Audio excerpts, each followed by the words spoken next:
Salut, je reviens vous parler, pas forcément de la rentrée littéraire, sauf un.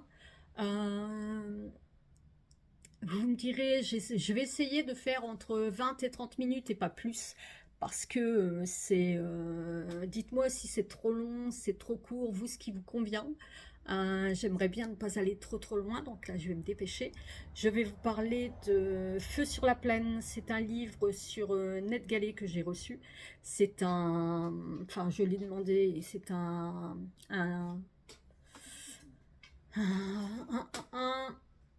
si je commence à bégayer et à chercher mes mots, ça va pas aller. C'est un audio. C'est l'histoire, c'est une cabane perdue au fond des bois. C'est l'histoire d'un homme qui est venu s'enfermer là, qui est venu s'isoler. C'est un ancien militaire. Lui, il a envie d'avoir la paix. C'est un taiseux. C'est quelqu'un qui fait son bois, qui va chercher qui va chercher sa nourriture, mais très rarement. C'est quelqu'un qui se fait discret. C'est quelqu'un qui n'aime pas qu'on vienne l'embêter parce qu'il a ses blessures, il a ses fractures. Il a des choses qui l'ont traumatisé. C'est un ancien militaire, il a perdu des amis, il a perdu celle qu'il aimait. Et puis, il habite donc cette maison isolée, et puis il y a un chemin qui est à lui et qu'on emprunte. C'est les chasseurs du coin, c'est les gars du coin, les notables du coin qui viennent sur sa propriété. Aujourd'hui, je bois mon café avec un chocolat. Les notables du coin viennent sur sa propriété sans rien lui avoir demandé. Il est excédé, il leur dit qu'ils n'ont pas le droit, que c'est pas la peine et ils le prennent mal. Et il va y avoir un souci. Et la première partie du roman, c'est l'histoire de cet homme qui est venu sur ces terres. Mais ensuite, ça va être une traque.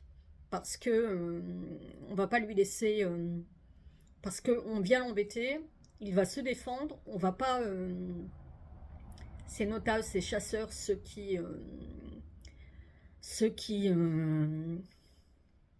se croient tout permis, on ne veut pas le laisser tranquille, ils vont courir après lui. C'est une traque à travers la forêt, la montagne. C'est écrit par Olivier Sichielski, si je prononce bien. Donc c'est son premier bouquin et c'est comme si, enfin, il nous surprend parce que son personnage, c'est un personnage fort, c'est un personnage charismatique, c'est un personnage qu'on a envie d'aider. C'est un peu au niveau de l'écriture, il nous emmène sur les terres et j'ai un peu l'impression de retrouver Frank Buis. Euh, j'ai beaucoup aimé. C'est un roman noir. C'est un roman qui donne la part belle à cet homme et puis la part belle à cette nature qui est toute ouais, qui est puissante, qui est dangereuse et qui aussi permet de se cacher. Et c'est une nature qui est vraiment présente dans le bouquin. Donc moi j'ai beaucoup aimé ces Feux sur la plaine. Donc je vous mettrai juste avant la couverture et j'ai adoré. C'est vraiment un livre à découvrir. Je suis dans les temps. Je vais essayer de faire court, hein, je vous promets. Arrêtez.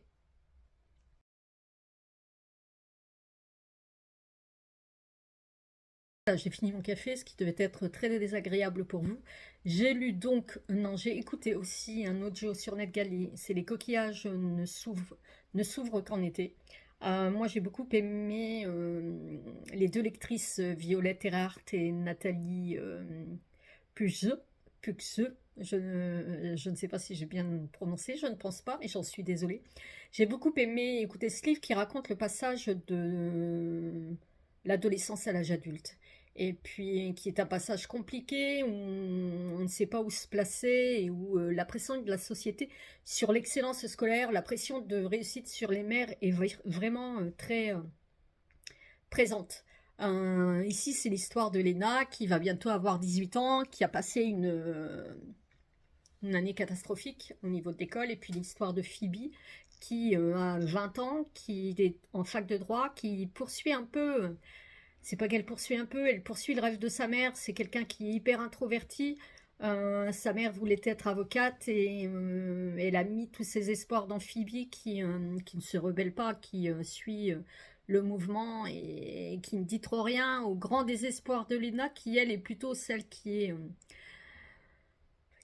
enfin celle qui hurle, celle qui crie, celle qui claque les portes. Ces deux gamines qui sont en souffrance, on sent dès le départ, hein, tout au moins pour Phoebe, on sent dès le départ, pour Lena c'est peu à peu.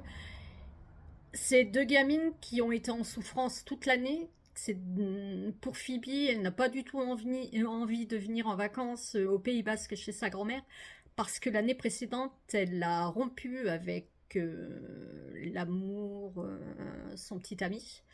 Et c'est... En fait, quand elle arrive, elle aurait bien aimé le retrouver sur le muret de sa grand-mère et de se retrouver dans ses bras parce qu'elle a vraiment besoin de lui et elle l'aime toujours, quoi qu'il en soit. Elle a rompu pour une raison bien particulière, mais elle l'aime toujours. Et Phoebe, elle est très... ouais, elle garde tout en elle et elle se met en travers entre sa mère et sa sœur. Elle... elle emmagasine, c'est une gamine qui est hyper triste. Et c'est une gamine qui est au bord de l'implosion, tout comme Lena qui est au bord de l'implosion. La difficulté de son année scolaire, elle a été harcelée, elle a été ignorée, elle s'est retrouvée seule. Et les deux sœurs qui s'aidaient, moi qui étaient très proches en fait cette année, elles se sont laissées absorber par leurs études, par leurs problèmes, et elles n'ont pas discuté. Elles avaient pourtant tellement besoin de l'une de l'autre. La mère ne s'est rien aperçu et le père est quelqu'un de plutôt absent. Lui, il ne veut pas rentrer dans les problèmes des unes et des autres.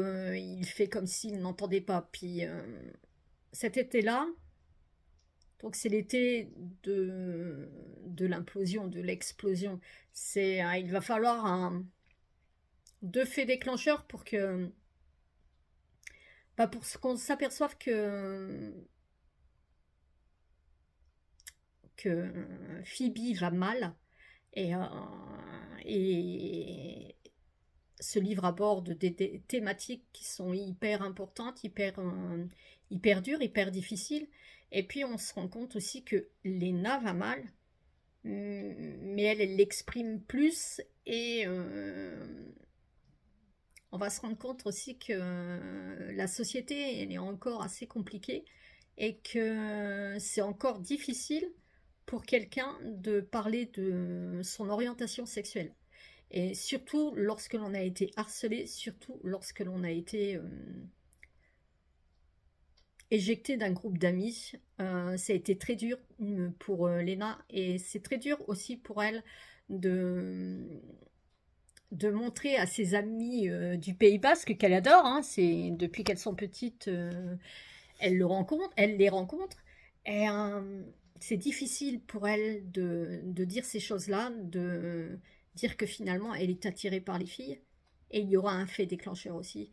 Et c'est une famille qui va un peu exploser. La mère va prendre conscience que le père aussi va prendre conscience que ça ne va pas, qu'il faut revoir les choses, que la pression de la société sur les mères pour l'éducation des enfants est hyper compliquée, que la pression de la société sur l'excellence au niveau du système scolaire est compliquée et que parfois ça conduit à des extrêmes, ça conduit à des dépressions, ça conduit même plus.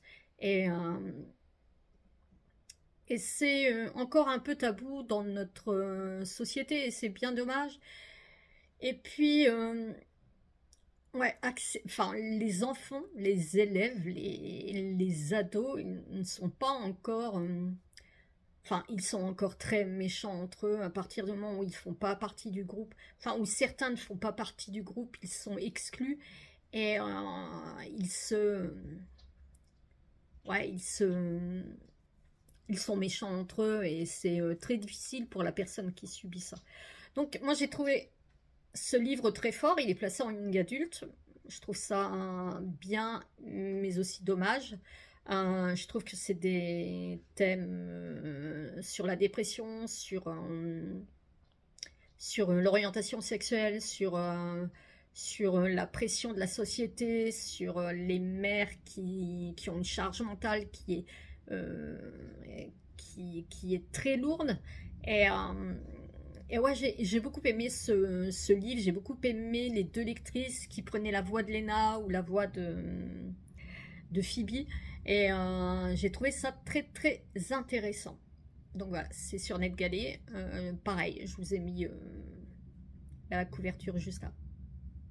Je vais vous laisser.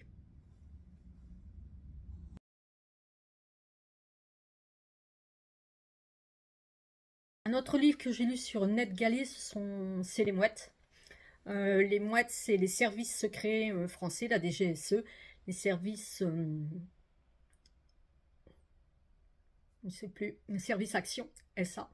Donc, si vous avez vu Le Bureau des légendes, c'est le même style. Ici, il y a une rigueur tout à fait militaire, mais pas que, parce que les services secrets, les services actions sont souvent civils quand ils interviennent. Le but est de ne pas se faire repérer.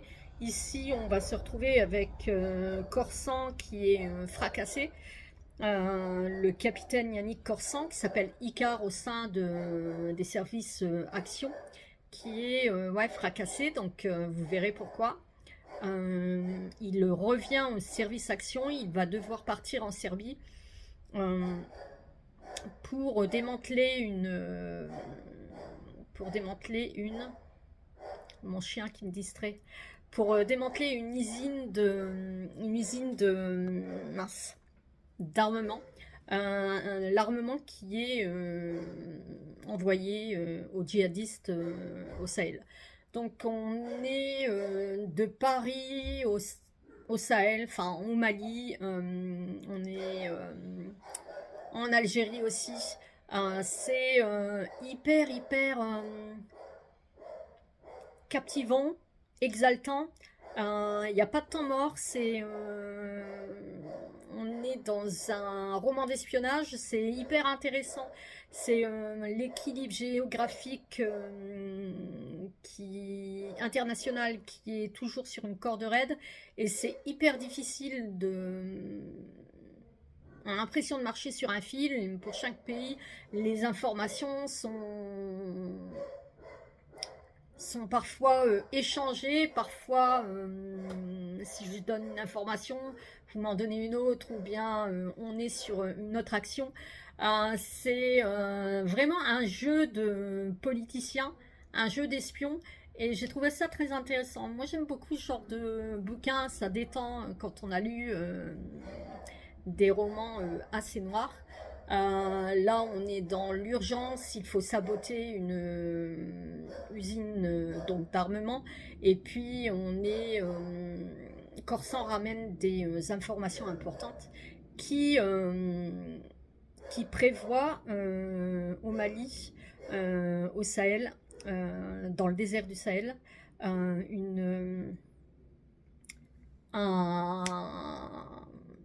toutes les katibas, donc tous les organismes terroristes vont se retrouver pour apparemment faire un coup d'État sur Bamako. Euh, sauf que il y a un agent spécial du service action qui est infiltré Donc c'est Kana qui est infiltré, Icar qui a donc Corsan, Icar qui l'a formé et est envoyé par ses chefs pour l'exfiltrer. Sauf que tout ne se passe pas comme prévu. Euh, Corsan va aller au-delà de ce qu'il doit faire. Il va se passer il va se passer des choses qui vont être hyper importantes. Est-ce qu'il va terminer la mission? Est-ce qu'il va réussir? Je sais pas. Enfin, si, je sais, mais je vais pas vous le dire. Mais moi j'ai trouvé ça assez fascinant. Et puis la fin qui laisse présager autre chose, quoi. Ça m'a un peu frustrée. Mais bon, c'est pas grave, hein. C'est parce que j'aimerais lire le deuxième tout de suite. Mais moi, s'il y a un livre qui parle de ces hommes de l'ombre, hein, dont on n'entendra jamais parler normalement, et parce que ils agissent pour la France, pour leur nation, ils partent sans jamais dire où ils vont à leurs épouses, ouais, à leur famille, avec un nom qui ne leur appartient pas. Mais moi, je trouve qu'il y a une certaine abnégation au niveau, une certaine abnégation pour la France, pour leur pays, pour les Français. Et je trouvais ça très, très beau et très fort. Il y a un livre que je conseille, moi, et qui m'a bouleversée émotionnellement, qui m'a mise KO, c'est J'irai tuer pour vous de Henri Lovenbruck qui parle de ces hommes de l'ombre. Donc voilà, je pense que j'ai terminé. À moins que je vais regarder un peu combien de temps ça fait, à moins que je vienne vous parler des livres enfants que j'ai eus, de 2 livres que j'ai reçus, mais je ne sais pas, je n'en suis pas sûre. Par contre, cette semaine, j'ai commencé hier. Cette semaine, j'aimerais lire 3 bouquins. Ils ne sont pas très gros. Il y a Célèbre de Maud Ventura. Alors, j'avais pas aimé mon mari qui m'a extrêmement agacée. Je verrai bien pour celui-ci. J'aimerais lire Irène Sola. Je t'ai donné des yeux et tu as regardé les ténèbres. C'est un petit bouquin. Il fait pas 200 pages, donc j'aimerais pouvoir le lire cette semaine. Et j'ai reçu aussi cette semaine un bouquin de Michael Cunningham de chez Point, oui, et qui fait 230 pages. Donc j'aimerais lire ces 3 livres. Je ne garantis rien parce que j'ai mon homme qui rentre après quelques mois d'absence. Et puis dans la foulée, nous, on part en vacances. Les bagages sont presque faits. Les livres sont pas encore gérés dans ma tête. J'aimerais prendre trop de livres et j'ai dit que je me limitais à 5 voire 6 parce que je vais en mettre sur la Kobo et que j'en ai sur NetGalley et que j'en ai en audio, et il serait pas mal que je les lise pour que mon sac de livres soit moins lourd. Cette semaine, donc, j'ai reçu Michael Cunningham, Les Heures, et j'ai reçu Stephen King, Shining, que je trouve magnifique. Je vous referai une vidéo d'ici vendredi, que je posterai certainement vendredi, pour ma palle des vacances, pour ouais, peut-être 2-3 bouquins enfants que je vous montrerai, et puis les bouquins que je recevrai, si je reçois, normalement. Je ne pense pas, je ne suis plus sûre, mais normalement, non. Donc sur ce, je vous laisse, je vous souhaite une bonne journée. On est lundi 9 septembre et je vous dis à bientôt. Ciao! Et dites-moi, vous, ce que vous lisez, ce que vous avez prévu de lire, au niveau du format, combien de temps vous convient le mieux, ça m'intéresserait. Donc là, je vous dis ciao, à bientôt.